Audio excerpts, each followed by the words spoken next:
মা খালাকুল্লাহে ইশক,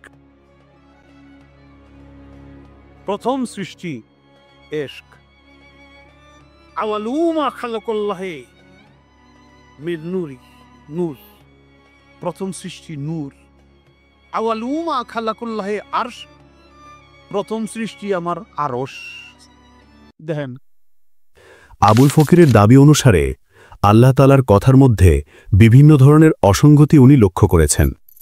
উনার দাবি অনুসারে আল্লাহ নাকি বলেছেন, প্রথমত আউয়ালু মা খালাকাল্লাহে ইশক, প্রথম সৃষ্টি ইশক। দ্বিতীয়ত আউয়ালু মা খালাকাল্লাহে নূর, আল্লাহর প্রথম সৃষ্টি নূর। তৃতীয়ত আউয়ালু মা খালাকাল্লাহে আরশ, আল্লাহর প্রথম সৃষ্টি আরশ। চতুর্থ আউয়ালু মা খালাকাল্লাহে রূহ, প্রথম সৃষ্টি আমার রূহ। উনার কথা মতে প্রথম সৃষ্টি নিয়ে আল্লাহ তাআলা 4 জায়গায় 4 ধরনের বৈপরীত্য কথা বলেছেন, যা একটির সাথে অপরটি সাংঘর্ষিক। চলুন আমরা কোরআন এবং সহিহ হাদিস খুঁজে দেখার চেষ্টা করব আল্লাহর প্রথম সৃষ্টি কোনটি। আমরা সমস্ত কোরআন সার্চ করে দেখলাম যে আল্লাহ তার প্রথম সৃষ্টির ব্যাপারে কোনো কিছুই লেখেননি, অর্থাৎ স্পষ্ট করেননি তিনি প্রথমে কি সৃষ্টি করেছিলেন। এবার আমরা দেখব সহিহ হাদিস। এক্ষেত্রে আমরা 2টি হাদিস লক্ষ্য করলাম। প্রথমত আবু দাউদ শরীফের 4700 নম্বর হাদিসটি, ইন্না আউয়ালু মা খালাকাল্লাহুল কালামা, অর্থাৎ আল্লাহ তাআলা প্রথম সৃষ্টি করলেন কলম। এরপর দ্বিতীয় লাইনে বলা হয়েছে ফাকালা লাহু উকতুব, কলমকে আদেশ দিলেন তুমি লেখা শুরু করো। কলম লেখা শুরু করল। এই হাদিসে একদম স্পষ্ট করা হয়েছে যে আল্লাহর প্রথম সৃষ্টি হল কলম। কোথাও বলা হয়নি আরশ, রূহ বা নূর। তাহলে আবুল মিয়া কোথায় পেলেন এই সকল মন্তব্য? নিজের মন্তব্য হাদিস বলে চালিয়ে দেন মূর্খ লোকের সামনে, তাই না? মানুষকে এভাবে আর উল্লু বানাতে পারবেন না। এখন চলছে আর্টিফিশিয়াল ইন্টেলিজেন্টের যুগ।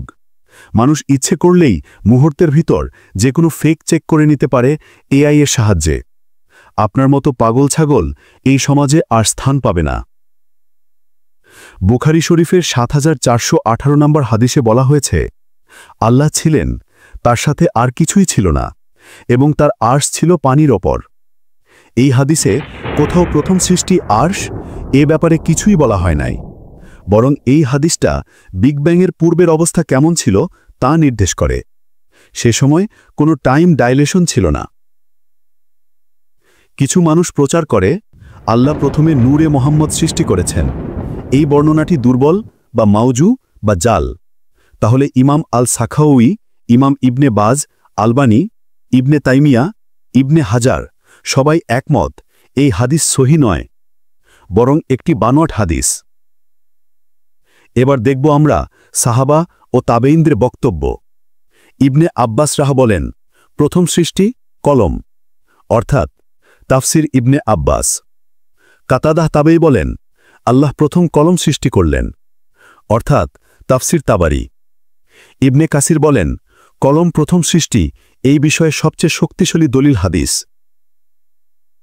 এবার আসি আবুল ফকিরের দ্বিতীয় বক্তব্যে। তিনি বলেছেন, আদম আলাইহিস সালামকে আল্লাহ কেন ক্ষমা করে জান্নাতে ফেরত পাঠালেন না?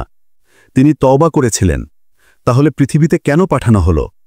আমরা যদি কোনো অন্যায় করি, গ্রামের লোক কি আমাদেরকে বের করে দেবে? ক্ষমা চাইলে? না, তা কখনো দিবে না। তাহলে আল্লাহ কেন আদম আলাইহিস সালামকে বের করে দিলেন? চলুন কোরআন হাদিস থেকে এই প্রশ্নের উত্তর খুঁজে আসি। আদম আলাইহিস সালামের জান্নাত স্থায়ী জান্নাত ছিল না, ছিল পরীক্ষার বাগান। ইবনে কাসির, ইবনে তাইমিয়া বলেন, আদম আলাইহিস সালাম যে জান্নাতে ছিলেন তা ছিল বসবাসের চিরস্থায়ী জান্নাত নয়, বরং একটি বিশেষ বাগান বা গার্ডেন, একটি পরীক্ষা মাঠ বা ট্রেনিং প্লেস। এটি জান্নাতুল খুলুদ নয়, বরং জান্না মিন জিনান, অর্থাৎ গার্ডেন ফ্রম গার্ডেন্স। উদ্দেশ্য ছিল পরীক্ষা নেওয়া, জীবনব্যাপী থাকার জন্য নয়। পৃথিবীতে পাঠানো আদম আলাইহিস সালামের শাস্তি ছিল না, বরং পরিকল্পনা ছিল। আল কোরআনে আল্লাহ পাক বলেন, ইন্নী জাঈলুন ফিল আরদি খলিফা, আমি পৃথিবীতে একজন প্রতিনিধিকে অর্থাৎ খলিফাকে স্থাপন করতে যাচ্ছি। অর্থাৎ আদম আলাইহিসসালামকে পৃথিবীতে পাঠানোর সিদ্ধান্ত ছিল আল্লাহর পূর্ব নির্ধারিত পরিকল্পনা। সুতরাং তিনি গুনাহ করেছেন বলে পৃথিবীতে পাঠানো হয়নি এমন তা নয়, বরং পৃথিবী ছিল তার আসল মিশন। মোট কথা, জান্নাত ট্রেনিং গ্রাউন্ড ছিল, পৃথিবী তার পূর্ব নির্ধারিত মিশন। এখানেই মানব সভ্যতা তৈরি হবে, এখানেই পরীক্ষা হবে। জান্নাত হবে পরীক্ষার পর পুরস্কার। সর্বোপরি তার তওবা গুনাহ মাফ করলেও মিশন পরিবর্তন হয়নি। আজ এখানেই শেষ। দেখা হবে পরবর্তী ভিডিওতে। আল্লাহ হাফেজ।